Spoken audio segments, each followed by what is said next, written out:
Vanillaware and Atlus are back with a brand new game called Unicorn Overlord, a tactical role-playing game. But was the wait worth it? Let's find out.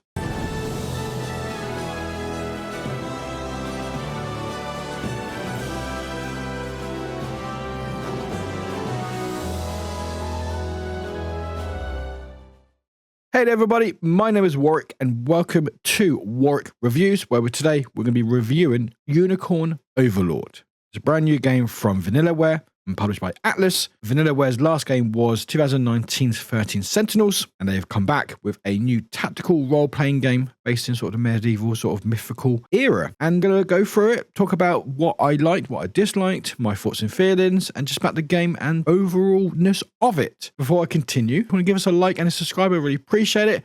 We're getting that much closer to growing this channel. I'm trying to hit 1,000 subs and hit that all-important watch time to have ads on my videos. You can do it after the video if you want to. I'm not going to stop. You can do it now or do it afterwards if you really want. Hope you enjoyed the video and let me know what you thought in the comments below. Before we also go, say thank you to SEGA and Atlus for the review code. But like I said, I'm going to do a honest review, check out my feelings and everything else about this game and have a good time doing it. So, as I'm sure you've been watching while I've been talking over it, you've been watching opening sort of credits of the game. This is what starts up. And already it shows you how incredible the art and the music is. If you are used to Vanillaware games, especially like 13 Sentinels, you'll be very accustomed to the art style, where it's got that sort of unique anime style, which I personally really like. So it's great that they've continued it. And you see certain companies or games and stuff, and you go, yeah, that is a Vanillaware, or that is a so-and-so. So it's great that they continue that. So you have the opening cutscene sort of established, like the characters that we got in play. You don't really know who anyone is. You just started the game, but you get an idea of all the sort of characters and what they're about, and sort of get an idea what's happening. But what I will say is when you start the game, you have got system,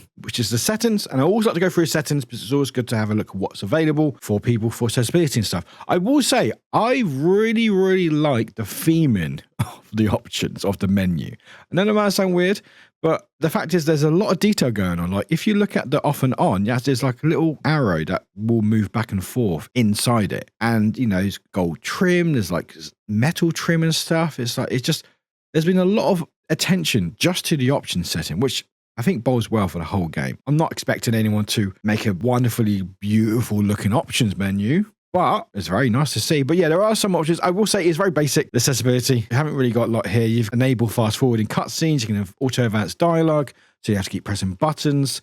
Very standard stuff. You've got music volume, you've got sound effects, you've got voice, you've got auto run and stage, where you can auto pause at start of stage. So when you're about to start, so it just pause for you. And that's it. That's really it. There's not a lot else really there. I think accessibility is a big thing that should be focused on for a lot of games. Having accessibility or have more options is always a good thing, because not everyone's going to use them. They're there to be used if and when needed, but you can choose how your game plays. So it's always good to see more. There is some there, but it's very basic. We just want people to play games. We want people to experience these incredible media, and the more options are available for people to do that, then absolutely. So that's the settings. So very basic, and you start the game, you literally straight into it. So you have this opening cutscene, sort of establishing the world. Obviously, the art style again, like very much. This is what you're seeing here is the gameplay. I will say, as I've said about the art, which is absolutely stunning, I did play this on Nintendo Switch, but it's also available on PlayStation 5, 4, Xbox Series X and S. My playthrough on the Switch had no technical issues whatsoever. It handled very well. I believe there's probably a little bit longer load times than maybe say on the PlayStation 5 or X or S, but it didn't seem that long. On the Switch, it is a slightly dated hardware, so I think for what you get and what we're watching now is raw footage of me playing it docked. So I think it holds very well. It looks incredible. You may get a slightly higher resolution in like a PlayStation 5, so if you want that, you can look into that. But again, on the Switch, had no issues whatsoever. It ran great. Everything was smooth. And as we can see with the cutscene, most of the voices are voice acted. Not everything is. Some of the text isn't. So there's a little bit of reading, but for main like story elements, there are voices. If you're used to Vanillaware or these types of games, you are used to this thing. It's always good to have voices because you don't have to always read it yourself, especially if you stream it like I do. But, you know, it's nice to have voices where you are. But like I said, there's a story here. So you got Elaine, who's a young boy here, and his mum seems to be going to some sort of battle. These people trying to sort of take over the kingdom. And you've got this right-hand man, Joseph, who's going to be looking after young Elaine. And we tried to survive and basically defend our kingdom. And this is where our tutorial starts. If you're used to technical role-playing games like this, especially with Vanillaware's 13 Sentinels, you'll be very familiar with this sort of look. So you have like a area of the battle. You have like sort of these sort of chibi style animated versions of your characters. This is the part where your text isn't a voice, so you have to read it along. It's just talking about the battle and stuff. And then this is where you start learning about the game. What I will say is there is a lot of tutorials and stuff, but what is wonderful about this is it did not feel overwhelming. These games, especially technical type games, can seem very overwhelming because there's going to be a lot of components, and there's a lot of components in this game, but it explained it very well. It was very clear, and it did feel like I was able to learn it comfortably as I went. As you say, we're doing the tutorial and sort of learn about basics. So it will tell you what to do. You've got to select your unit, use what controls, what buttons, press where you should go. Your plan is to select Valmore's unit, which is the big unit. So you do that, you select it, tell you what to do so you can attack it. You can only engage in target at the moment, and basically it's in real time. So as you go in, you get attacked by other enemies, and this is where you start learning about the battling. So the battling can seem a bit alien if you're not used to the style. So you don't actually take control in battle. You actually sort of take control before the battle. So this is where you plan your attacks. Obviously at the beginning, it's very, there's not a lot to do. You're still learning, but as you go through, you start learning that main game, or the main component with the battling, is to plan ahead. You don't do any attacks in combat, which actually threw me off slightly because I thought, oh, maybe it's just doing a cutscene because it's trying to progress the story. No, it's actually part of the game. It did sort of put me off very first. I was like, oh, how weird, because I'm very much used to playing RPG, especially Japanese RPGs, where you're in the game, even with turn-based, and you take turns doing an attack and back and forth, where this basically is done for you. But how it works is you plan. So every character has a different type of attack or ability that helps other players, and where you place yourself and where you are and what you do will help other players. And then you watch it go. So you can see the queen here doing well. You've got a tank who will protect the people being attacked. There's one that will increase your critical hit, and then you can do critical hits. And the aim of the battle, each battle, is to outlast out them. So you either outlast them by defeating all the other enemies, which is great, easy, or you last long enough that you have more AP. But anyway, this is the tutorial where you're learning about the game. You're learning about what it's all about. You learn about Valmore, the big bad of the game and stuff. And unfortunately, it seems like that your mum might have been slain, but we're not sure. And then you learn that Valmore actually has won. They've literally conquered the 5 realms and taken over. And this is where this properly begins. So 10 years have passed since the Shroud of War first set over Cornea. This is where we start the game proper. You come back 10 years later, you are in a different island, different realm. You're not sure who it is. You've got these new characters and stuff, and you come to yourself as a young prince who's grown up, trying to basically get enough strength to defeat Valmore. I will say the story probably is weakest part of the whole game. I would say it's a very standard story. Charles, his mum gets slain. Dark Lord takes over the realm. The young prince grows to get strong and then overthrows them. Happy days. There's not much else there. Obviously, there was a lot of characters. There's apparently over 60 characters you can interact with, but for the most part, it's just basic story. The story being basic doesn't hold back the game in any way. It's just I would like to see more from the story. You get in the lane, young adult. We were in this random land. We find out that actually one of the foot soldiers have potentially found us, and they try to attack us, and we learn a bit more about the people with, like Scarlet. We've got Joseph, who's been with us for the last 10 years. We've got other people as well, as we still keep going through the tutorial. So you learn a bit more about sort of commander posts. You basically deploy like a team, sort of see in the battle area. You've got a lanes unit. You've only got one, but there's more you can unlock as you play. It's very much like anime version of chess. Again, it's not about the battle itself. It's about putting the right people at the right place. So it's like, okay, you can start scout, you can look ahead and go, okay, let's look at this unit. What are their strengths and weaknesses? What they're about? Let's plan ourselves for that. You might have a tank, you might have a healer. So, okay, this is going to go this way. We'll plan ahead, and then you hope that you survive it. Before you battle, you can actually go, you go to organize your forces and view enemy details before battle. You can select it. This is where the main game part is. So you sort of plan in, you can look at your characters. There's really cool art, and you've got strengths and weaknesses. You can see your physical attack, defense, magic, accuracy, all that good stuff. And you see all that, you can see where you place yourself. So, okay, so Scarlet is a healer, so it makes sense for Scarlet not to be at the front line, because if she gets hit, she'll probably get hit quite a lot. She's not a tank. So it'd be good to have her behind Elaine, because it means that she keeps herself protected and she can heal me while doing that. Game says about flow battles. So battles play out automatically according to various predetermined rules. So first, combatant's initiative will kick in. When a combatant's turn arrives, they will use one of their active skills. So there's active skills you can use.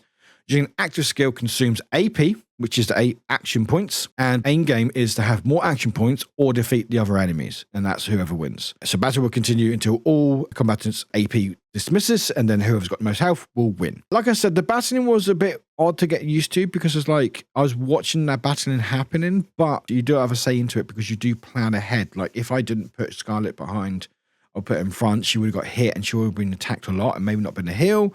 Elaine wouldn't be able to do his personal attacks because he's not at the front, because as he's a leader, he needs to be at the front of the line and stuff. And you get more characters like horses and like tanks. And it's about a lot of strategy, planning ahead. It can sound overwhelming, but the game did a really good job of easing you into each part. It's like, okay, so this is what we're doing now. This is what you learn. And then we do this. And then we learn a bit more about characters, about story, more characters, more things, about moving in the maps. So how it works, like speeds, like someone on a horse can move quicker than someone on foot. Makes sense. You can learn everyone's strengths and weaknesses. You can learn a bit more about other elements of the game as well. Also, you can pause the battling. So you're ordering a unit to move or pressing A. During a battle stage, will automatically pause the game. So you can pause the game. You can also pause cutscenes. You can look at the text back. You can fast forward battles. If you don't want to watch it, you can just force forward it. There's also difficulty. So there's story, normal, tactical, and expert. Story is if you just want a story, you don't really want much about battling and stuff. Normal is how they expect you to play it. Tactical is if you like your tactical games, or expert is where you just like punishing things. Like if you're very quite skilled at strategy games, this is what you play. I think I did normal, and then you born about the game and stuff, more about tutorials, about more of the units. You grind more units, and again, about strategy and learning who does what. You got thieves, you got tanks, you got healers, all sorts of different equipment. And then once you sort of gone through sort of the basic battling tutorial about how movement, how to sort of defeat enemies, how to liberate areas as well to then get resources. Once you do that, you can unlock areas of that where you can start doing like side quests. So side quests might be potentially gathering some supplies for a town. And by doing that, you can upgrade that town, which means that it will potentially give you more resources, or you can get better rewards or money off stuff when you buy stuff. It also could potentially help you having more deployments as well. Also exploring about the lands and seeing it actually thrive. Like once you do like a side quest, you actually see part of the town actually grow in front of you in this land, which I think is a really nice touch. Well, nice thing as well, you can also make your own crest as well. So you can actually design your crest, and you got different colors and stuff. So there's not really much of a character creation, but there is with the coat of armor, which I think is really cool. So you can change it how you want. All of this is explained for the tutorial. Again, it's very well done, a tutorial where it doesn't seem overwhelming. The tutorial does ease you into it very well, and it takes your time, and you can start learning and go, okay, I understand this bit, and then you go to the next bit, and it does feel natural, and it's like, okay, you can get it. And yeah, that is basically the game. It is a tactical role-playing game. The story, you are basically just trying to get your land back. You're trying to hopefully, if you see your mum's alive or not, we don't know. You're trying to liberate people around you to fight back, and you're going to find loads of people around you. You can make parties and members. You can also build relationships with them. So by doing that, you get extra abilities in battle and stuff. You know, there's a lot of typical JRPG or sort of tactical role-playing elements in this game, but I think they do a really, really good job overall. I had a wonderful time with Unicorn Overlord. Like I said, I'm a big fan of Vanillaware. I loved 13 Sentinels, probably one of my favorite games of all time. I adored that game. I would implore anyone to play that game. It's so, so good. I think they've done an incredible job bringing their style, their expertise into this sort of medieval role-playing game, where it does feel different. Like with the art style, it's just beautiful art style, like some of the best around. It's like, it's so, so nice to look at. It's just so beautiful. And then you've got fun mechanics as well. Like I was put off at the beginning where you couldn't actually do the battle itself, but actually watching a battle play well, thanks to your plan beforehand, was very satisfying. And even if you don't want to watch battles, you can fast forward it. There's a lot of elements that you can explore a lot. You can learn about different characters. I think Vanillaware's done a really good job with this. It's been worth the wait. It's been 5 years since their last proper game release, so it's good to see them back. and it's good to see this doing so well. I believe as of recording this, I think they've sold 500,000 copies, which is incredible. It's really good to see. So it seems like it's been well received. And I just think anyone who's in the tactical will have a wonderful time with this. It seems like there's a lot of depth in the tactical side of things, which if you can really pick it apart, you can. But also, it does seem like there's enough there for newcomers who aren't used to the genre to enjoy something and get engrossed in the game. Again, like I said, the story is very basic, but maybe that's intentional so it doesn't get so bogged down with everything else going around, so you don't feel like you're so overwhelmed that you just can't understand anything. So maybe that's a conscious effort. But yeah, like I said, wonderful, wonderful game. I had a really good time. It's one of my favorites of this year so far. I played it on the Nintendo Switch and it handled fine. And I like the Switch. The fact is that you're able to move around with it. I think these types of games do very well in handheld. Being able to sort of pick it up in and out whenever was a real benefit. But you can get it on PlayStation 4, PlayStation 5, Xbox X and S. And yeah, thank you very much to SEGA and Atlus for the review code. Really appreciate it. Please check out my other videos if you want to. I have other reviews going up. I've got a few coming up at the moment. But like I said, my name is Warwick and I normally stream on Twitch. Twitch.tv/Warwick. You'll find me playing all sorts of different games. I like to do a lot of variety and having a laugh while doing it. So maybe I'll see you there or see you in another review. But thank you very much for watching. Please take care and we'll see you very soon. Bye-bye.